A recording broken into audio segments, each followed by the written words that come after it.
From the industry through the community, right into your home. It's the Green Room, and we're on. What's going on, everybody? It's Lester from Cannabis Wiki. We are here with the 2019 Cannabis Social Influencer of the Year, our North American cannabis flower, Jackie Childs. Hey guys, welcome to the Green Room. What's going on, lady? Right? A lot. We have great guests today. Yes, we do. A good friend, Jessica Moran. Strainprint, you know what that is? I do.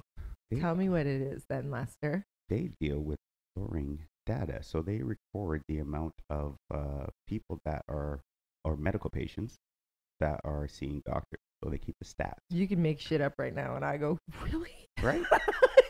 That's the way it is. So that's what we got. We got Jessica Moran inside the building. So this should be pretty cool.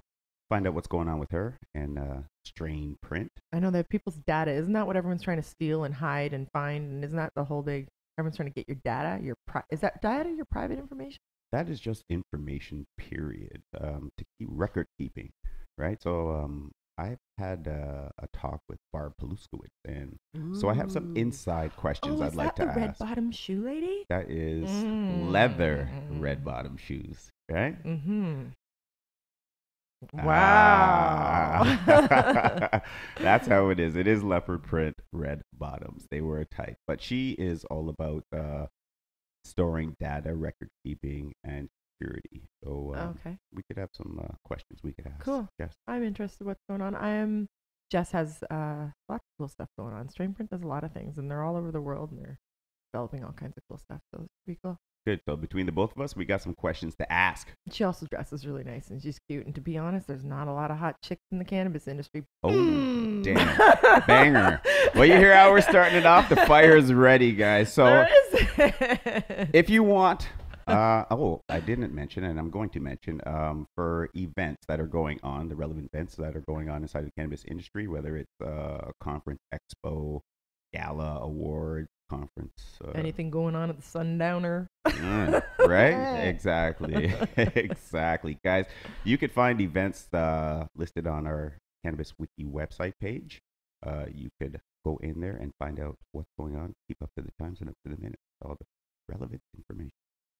Right? And if you would like to be a sponsor of the Green Room, you can tap into sponsor at cannabis.wiki, or you can phone in at 833-226-9454, extension 710. You got that. Right? I was so excited for my time. So hold in, guys. We'll be right back with Jessica Moran. Okay. Do you want to know how cannabis can help with chronic pain? From MS to surgery rehab or arthritis? Or how cannabis can help with some mental health illnesses like depression, anxiety, insecurity? Maybe you just want to know about cannabis itself. Then Cannabis Wiki is a cannabis website that teaches you, guides you, and will provide you the latest cannabis news, showcasing many shows about cooking with cannabis, or an up-close look sitting down with cannabis industry professionals. If you're looking to broaden your cannabis knowledge, please visit cannabis.wiki to learn more.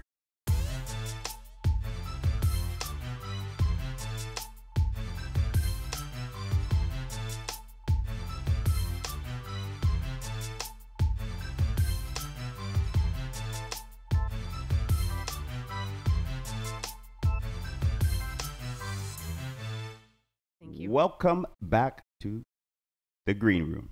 Guys, welcome Jess Moran from Strainprint. What's going on, lady? Nothing much. Thanks for having me on. Our pleasure, Welcome always. to the Green Room. Thanks for taking the time to be here. Yes. So tell us a little bit about the company and what you guys do.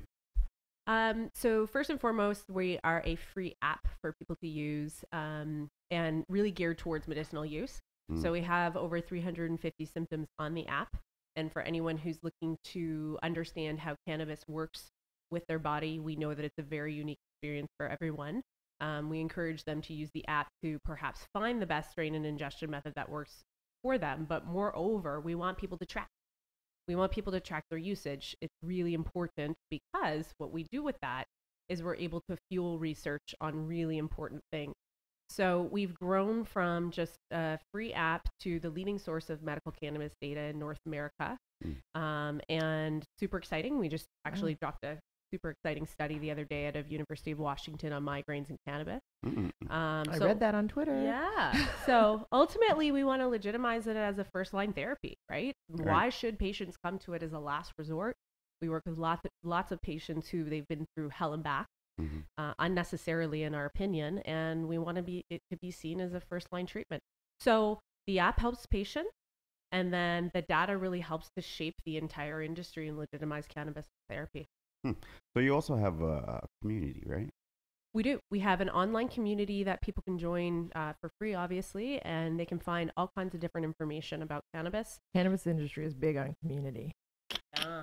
It's trying, and we're you seeing. Smoke weed, I smoke weed. Let's be community. Right. It still has to be deciphered of, is it good? Is it bad? Is it helpful? Okay. Right. Well, agreed. And you know what? With our app too, we want the good, the bad, and the ugly, right? So like what might work for you may be horrible for me. And we want that. We want people to track that. We want to know, are you have a ravenous appetite, which isn't super cool because you're at work and you don't want to shove your face or have the munchies? Do you have a super dry mouth? Like all of those things.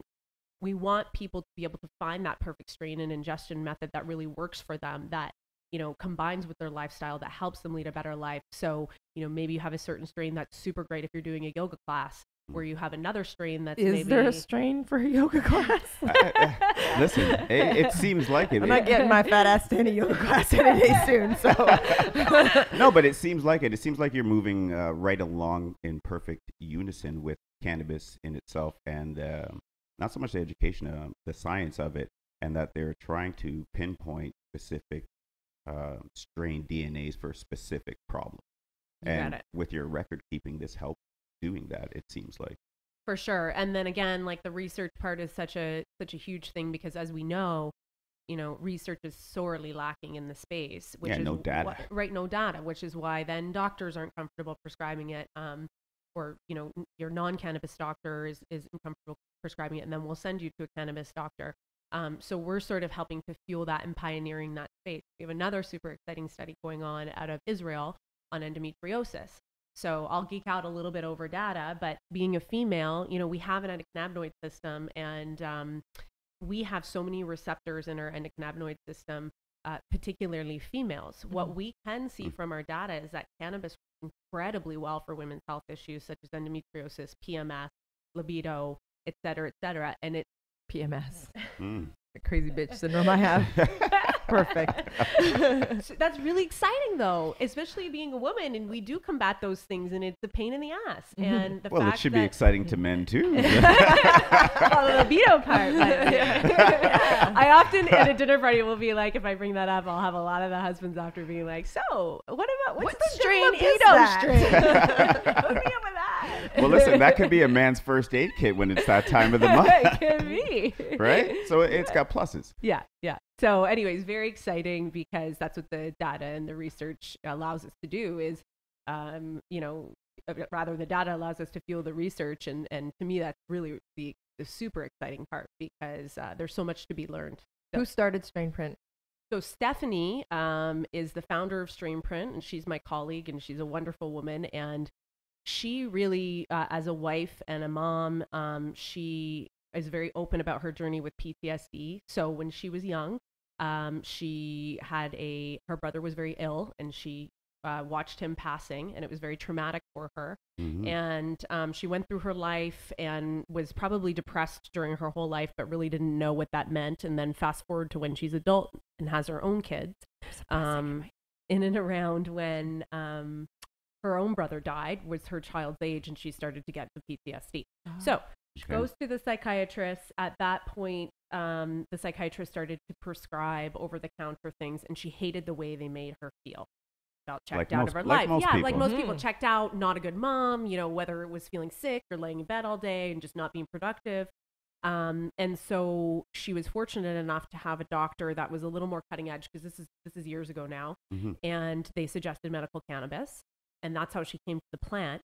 But when they prescribed her medical cannabis, they didn't say, try. Oh. And Right. she had never used, or might have used recreationally in Right. high school or whatnot, but definitely never used. Go get some weed. Here you Yeah, go. like, This will here help. you go. And she was Right. like, oh, like, what do I Yeah. do? So she actually kept a really comprehensive handwritten journal, and she Okay. literally wrote down every single strain and the way that it made her feel and all of that stuff. And she brought that back to her doctor, and her doctor was like completely blown away because it was like color coded and this beautiful thing. And he's like, wow. She did his job. Yeah. She's like, he said if every patient did this, it would make my job so much easier. Right. So then her wheels started turning and thought, rather than carting around this handwritten journal, wouldn't it be super cool if you had an app on your phone? We all have our phones with us at all times. Mhm. I'd Right. love to be able to just track on my phone.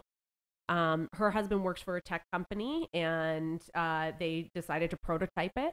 And they did, and they test marketed it, and it went Cool. really, really well, the test marketing phase. And that's kind of where it started, and again, grew really, really quickly. So 3 years ago, we launched, just again as a free app that Steph came up with, and fast forward to now, and it's super huge. exciting. It's huge. Really, really huge. Yeah. Stay into that mic, lady. We want this Sorry. information. Sorry. No problem. No I'm problem. looking at Jackie's pretty face. That's I can't all help right. it. You're allowed to do that. She's Just like- talk into she's the like, what is mic. plastic on that bitch? Well, we already talked about the boobs. Right?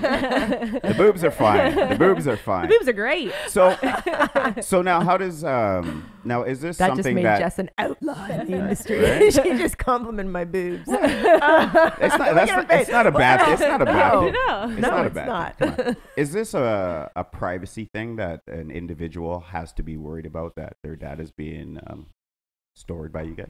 Or sold? What do you do with it? Do you guys Yeah. sell? So basically, we are very like our CTO. You've met Dave Berg, but he's a little bit nuts on that. Which He we likes should my be. boobs too.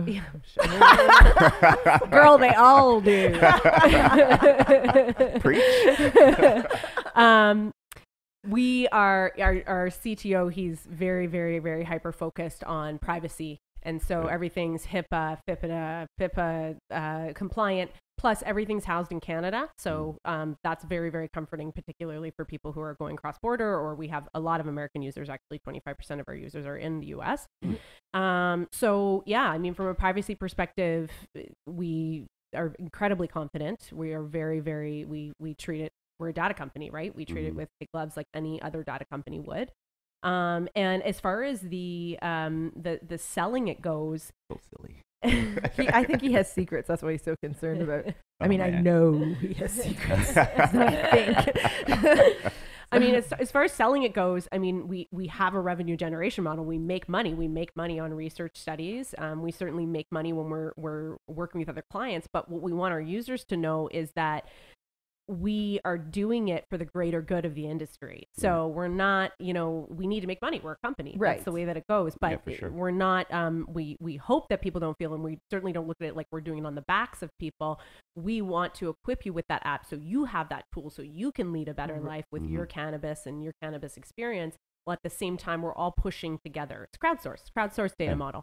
I like it because it seems like it's one thing that you guys haven't transitioned from something else. This is something that's been created because it's a gap that's left out, that's not there for the industry, which is almost like the recipe for everybody. So you guys have created something that hasn't been there yet, which is new, which will improve for everybody, will improve health for everybody. Do you to know. smoke weed, Jess?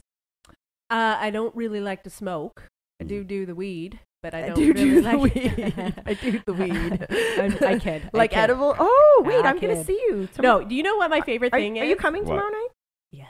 Okay. What is your Very favorite excited. thing? So what's your favorite thing? My favorite thing, which actually hasn't really hit the market in a big way here, is there's something out of California, and the company is called Kiva, and they are Kiva mints, and they are a microdose mint, and they're not an edible, they're a sublingual, so it melts on your tongue. It's come in a tin, a blue tin. So they sent me them. Girl. Oh, is that right? Like So good. were they 2.5 milligrams? or Microdose something? mints, and Yeah, I have good.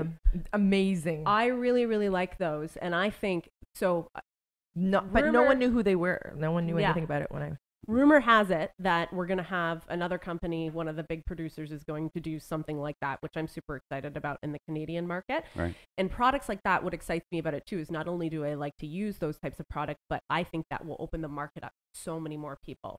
like I know a lot of my mom, she's not gonna, she would probably never smoke. Right. But she'd try mint. So right. how is the absorption rate with the mint? So it's quite soon of an onset, which is nice because it's not like an edible where you're waiting around 90 minutes. So, you know, you put it on your tongue and it's like a mint and then it dissolves and it's tiny. It's like remember your Strainprint mint? Those pins that you gave me? It's just like that. It is. It is. And it's about that big. And then about 15-minute onset, I would say. So. And what's the duration? I would say the duration lasts like a good 3-4 hours. I don't know. I ate most of the pack. Oh shit! I did. And you can get them in higher dosages. So I mentioned the microdose. Okay. They were the microdose what they 2.5. sent me. But you can get 5 milligram ones and you can get 10 milligram ones. Okay. What I think is nice about the microdosing is, you know, depending on what you're doing during the day, like you can scale up, you can scale down. It gives you a little bit more freedom to do that. Right. And same with vaporizing too. You know, microdose vaporizing is very popular with patients because it has only the 15-minute onset, right? Okay. Which is a big deal. It can be. I mean, look, if you're doing chemo and you're like crazy nauseous, like you know what we see from our data is really the best ingestion method is vaping and or smoking, which seems counterintuitive, but it definitely helps with some of those nauseous things, and then it's that quicker. So you know the edibles is 90-minute onset long, especially if you're a patient and you're suffering. I usually forget that I've eaten one. right. For real. No, that's all of a sudden I'm like, what? That's a serious concern. That was 90 minutes ago. That's like a lifetime ago. Yeah. Or you're like, oh, I need another, and then you're like, this is where we get. So now you guys, you mentioned this. You've had 3 United in a row. States. What? Go on. Come on now. He said, there's more fun things to talk about. I met Jess on Twitter and she posts go. usually on Fridays. Did you post your song yet? Your Friday hit? What? Oh, have you been on Twitter? Did you see everyone's asking you what's your big song? How come you haven't done it? And I gotta do it. there's so much nasty shit on Twitter. People are mean. There's all kinds of butthurt But I feelings. like to bring And the goodness. Exactly. She's not playing there's so much crap. I barely go on Twitter. So what is going on there? Well, I like music. So I like to post a lot of music. I think it's like I constantly listen to music and it's constantly in the background. And to me, it just helps with mood boosting and all of that stuff. She's eating her mints.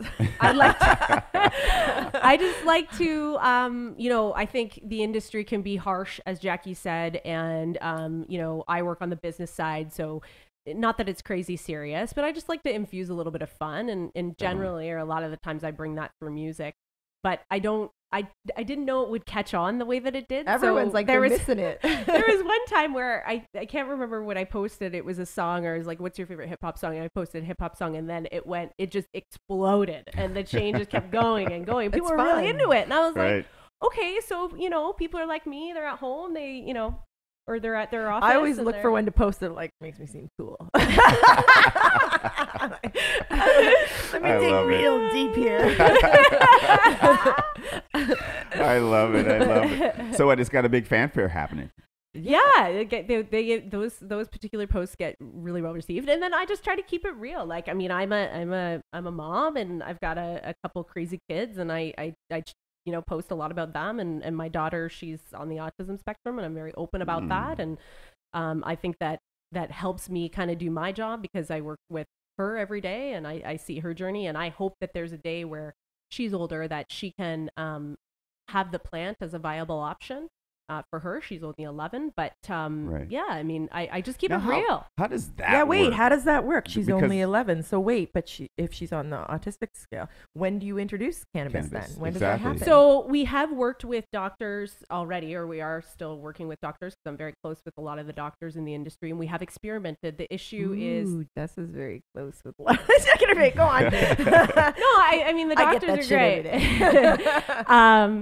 No, so it's very difficult with her because she's 11, without getting into too much detail, but she's 11, puberty, all of that stuff. And she, as a result of being on the spectrum, she's very high functioning. She's what they would use to call Asperger's, but they've done away with that clinical term now. But if you were to bucket her, that's how it would be. As a result, she has like mental health issues, really bad, severe depression and anxiety. Definitely chemical. At 11. I know, at 11. So breaks my heart. But point being is she's a very complex case. So we're not there yet with the research. I'm completely open to But what any and do they everything. do? What do they do? Do they say, okay, now give her a puff of this, or here's a candy, or here's a tab? What happens? No, it's Right. oil. Okay. It's oil. Yeah, they're Right. comfortable with oil. And then I had talked about my brother. My brother is a cancer survivor, and he has brain damage. As a result of his journey, he had leukemia for the better part of his life, which really shaped me and my upbringing. But he now has all kinds of different issues and health issues, and he uses oil, and it has completely changed his life and my parents' life, because my parents are still the caregivers. He's still at home. Right. And I have, just, it's so amazing to see like the people who need it and who it's really, really helping. Yeah. And that's what kind of fuels my passion for the industry, because it personally touches me. And I think it touches a lot of people, or a lot of people are interested in it. But I like that, but going back to the social media thing, I like to keep it real, because I think you have a lot of, especially like working moms out there who just pretend they have it all together, and you're like, come the fuck on. Please, girl. Can I swear? Yes. There's a few. All right. Now we got it going on here. Now we got it going on. I love it. And she'll tag a whole bunch of people to join in and share, and then that's sort of That's it just awesome. keeps growing and growing, and everyone adds in. And I'm gonna have to tune in and check that out. Yeah. It you sounds can add awesome. That's funny. So like your personal journey, your family's journey, it's touched your family. And what about you yourself personally? What about high school, college, university? Did you partake? Yeah, in not so much in high school. Like alcohol was like, I grew up in Brantford, Ontario, and alcohol Right was, here, yeah, right the green here. room. Alcohol was more kind of the thing, right? Yeah. Like you get wasted. Just kinda. You know, I still can't drink peach schnapps to this day, 'cause I'm pretty damn. sure I got hammered when I was probably 14, and Fuzzy yeah, navel. fuzzy navel, or some shit like that. But Less Of course. but in university or in college, definitely more in the ingestion method back then, which was quite popular, at least in our circles, was bong. So Right. we would do, It was the hot bong. knives for me. Yeah. Classy So- group. So yeah, and then I went through a period where no, it wasn't really a part of my life at all. I actually also just got married fairly young, had kids fairly young. We traveled around a lot with my husband's job. We did a lot of expat assignments all over the U.S. So we've lived in like 9 different places in 14 years. So, Okay. Oh, wow. it just never really It wasn't crossed my conducive radar. to your life. No. And then after now coming kind of back to the industry, so I always sort of remained in what I do, which really is marketing and PR. And I consulted at different places over the years. And as we were moving, worked at agencies and different things like that. So always kind of kept my career up. Then about 3.5 years ago, we moved to this area, to Southwest Ontario. And one of my clients that I took on was a friend of mine.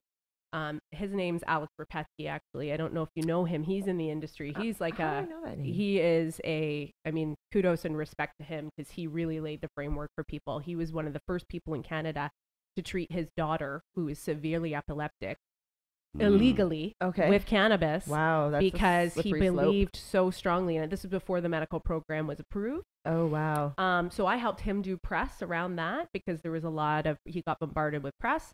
He's a friend of mine.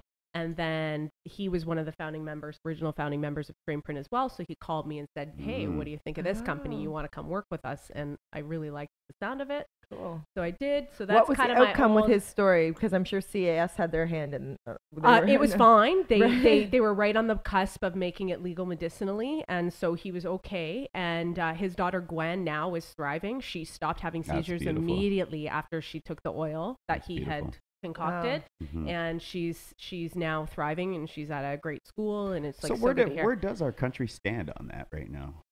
Oh, if you're it's okay as long as you're seeing a doctor, right? So now, like through the ACMPR program and through the medical program, you're allowed to treat your kid if you're going to, my word of advice for the peds is you go, but you have to go to a doctor and you have to get a prescription. Right. That's really what it boils down to. Where it gets tricky. I think I even read a story in the US about a woman who was giving her child honey with CBD in it.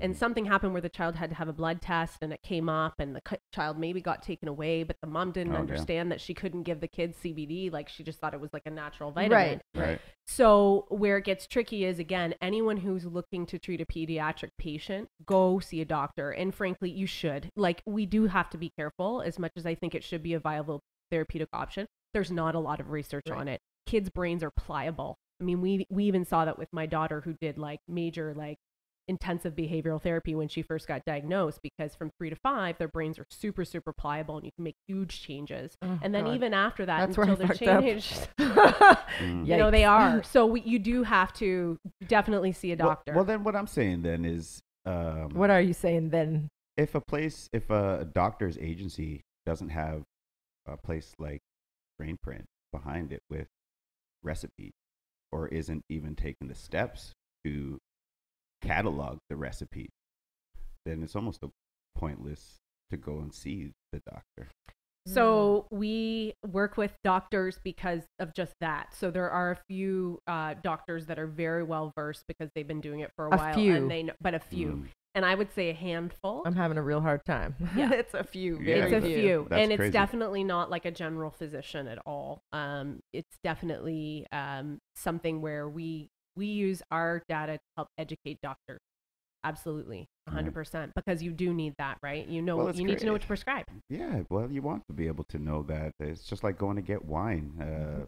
You want that critique. I want it to have this, You do? to get that effect. Back to when you were saying the peach schnapps, I was thinking Baby Duck. Do you remember that wine? Is that still around? Man. I used to be so excited. Somebody handed me a bottle of Spumante Bambino. Yeah. And there's another one, cannabis. Matus. That was like the weird shaped bottle with the little sailboat on it. It was Matus. I think that's Portuguese. I don't know. I'm sorry. I was just, it was only Spumante because that was the only affordable one, Jack. I'm sorry. Baby Duck, though. I remember like going to roller skating with Baby Duck. I was like, Oh, man. Did they have roller gardens around here? I'm from Burlington. I don't know. They had Yeah, roller they gardens. used to. I know that they used to because, yes, they did. See how I get us? I'm like a squirrel. Okay, it's all right. Go on. Better smoke Collect some more. nuts. Collect nuts. So what's up and coming for Strainprint? How are you closing out 2019? 2019, we sort of did our big push with this migraine study coming out, which we touched on out of University of Washington. And then we have some other really great client announcements that we'll be making. We are working with some of the larger licensed producers to be able to provide them with customized research, which is really, really exciting.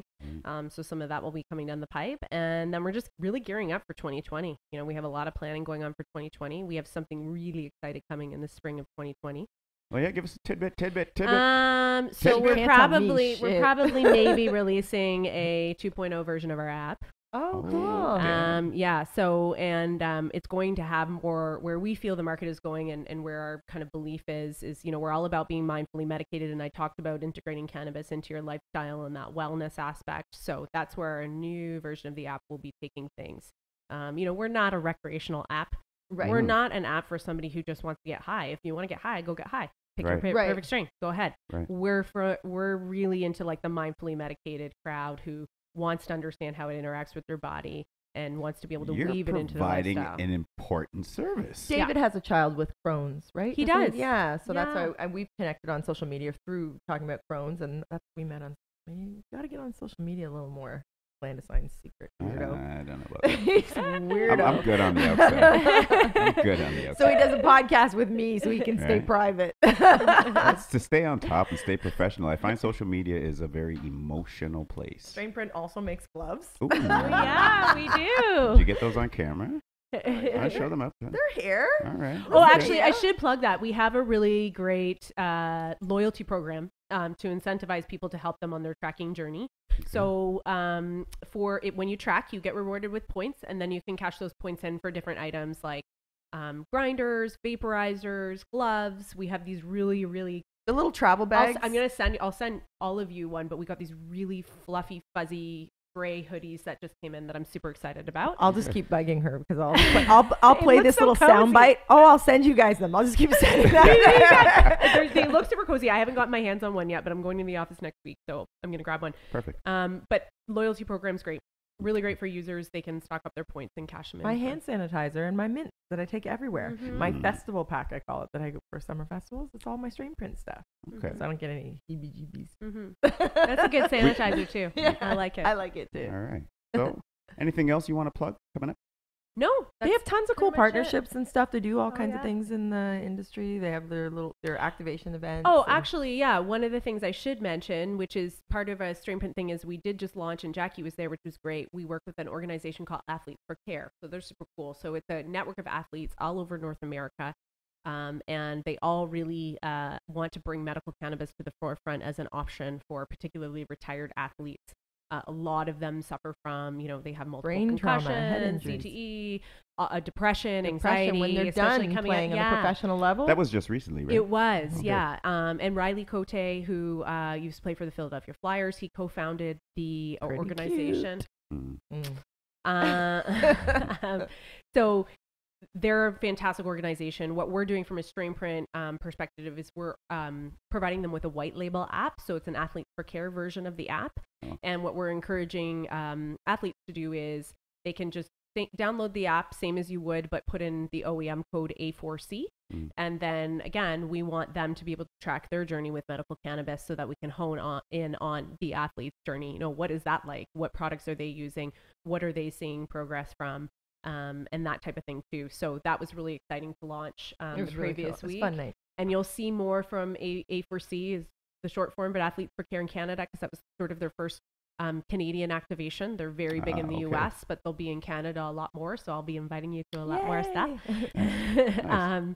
I'm curious and very interested in it because of my husband is powerlifter at the professional level on the world stage, and WADA is their they get drug tested, and it's the same. So the same Olympic standards is for their. But he this year competed. I'm going to say this publicly. This year he won gold, but he used THC throughout his entire performance, like training and CBD for recovery. Had he been tested as he was leaving the platform, they would have found it in his system, and he would have been stripped of his gold.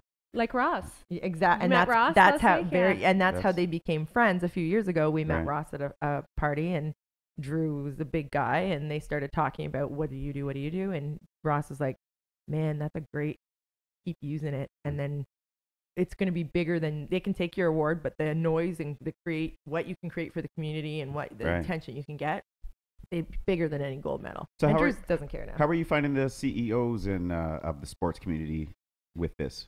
I think there's a I need to know.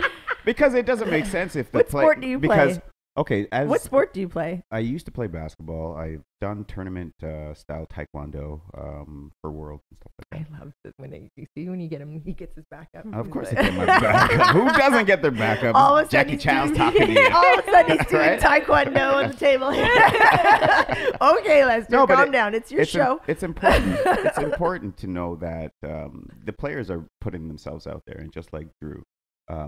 He's trying to do something that's best to give the best performance, and he's found something that works perfect for his recovery. Right. Now, are these testing agencies and are the CEOs of these sports teams, they need to be the ones to get behind this. So I'm asking, how is the reception? Have you heard from any sports teams, like the top heads, to get behind the players? Because it's great to have sports figures out front pushing the wave, but I don't think that these guys should have to jeopardize what they do. But they are. They are, and it needs to be done, but it would be nice because what you're providing, I think it's awesome.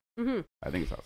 Thank you. Well, I think as far as the CEO comment goes, they're definitely looking at it. And again, it goes back to, I feel like I'm a broken record on this, but it really goes back to research, right? So, okay, here's the way that I break it down. Drop it. We need 3 things, okay? We need data. We need case studies. That's where the doctors come in. I know that you're going to be speaking to Dr. Hart. Case studies. And we need research. And once you get those 3, that's where you open up a world of possibilities for all kinds of different applications. That's when you can get a DIN number for patients so they don't have to pay for their medical cannabis. That's how fentanyl got approved.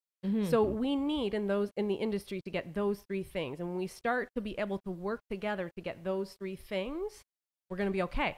It's going to take a while. Right. That's okay. Long game. Well, right? let's speed it up. Do you guys hear what Jess is saying? She needs research. That means she needs yous to see her. She said use. I did. Yeah. I did. Right? Yeah. It needs to get out there. The more people that go through, the more data we get, then the more research that we have. So. How many members, like, is there, you're allowed to say how many people are actively using the app? I'm not like publicly allowed to say it, Rough but estimate. I can say, or what I think is the most impactful and meaningful is that to date we've had Ford or Maserati? I would say more Maserati because we have over 1.4 million tracked medical cannabis patient outcomes, and that is the big number, and that's the number you want. That's the data. That's what people want to fuel the research. I started to download it because someone tweeted me out some nasty shit, and then I was too high to like put my I was like, so I downloaded it, and I was like, what am I doing? Oh man. I'll tell Jess that I downloaded it. But you know what, like so how we track insomnia, I think it's pretty cool, right? Because people are doing it before bed, so we'll prompt people in the morning, how did you sleep? You know, it's kind of nice, right? Like, hey, what's up? How'd you sleep? That's a nice prompt. That's excellent. It's nice to wake up to in the morning. That's cool. Guys, lock it. That's good. That's cool. So where can people find you online? I'm on Twitter at Jess Moran, Strainprint, strainprint.ca. You can find everything out about our company on our website. You can download the app. The app's free on Google and iOS. So I encourage you to go on the store and do that. And I'm on Instagram, same name. And we're on Instagram and Twitter and all that from a Strainprint perspective too. She stands out in the community. And I remember what you said earlier. Shoes floating around this place. Oh man! So, what, you got any last words for Jeff? Right? Spread kindness. Always. That is our motto here. I'm glad, and I'll see her Saturday night. Yes. Social sessions infused. It's Studio 54. Do we have to dress up? Do you know? I'm probably gonna wear some sparkly, ridiculous dress. Yeah, I'll wear some. But I'm just wondering, do I bring out the wig or do I? Of course. Yeah. Or does that stay on the You're repping. I know. So, for the North American Cannabis Flower, Jessica, thank you very much for stopping in. Strainprint. Jess Moran. Thank you for having me. Thanks for coming to the green room. No problem. So, guys. Lester, no problem with me. He'll be here later, too. So. Right? Honestly. It's the guests I want to stay. I can't get rid of Lester. No, not at all. So, guys, to keep your cannabis conversations fresh and a little bit sticky, keep it locked in to Cannabis Wiki. We're gone.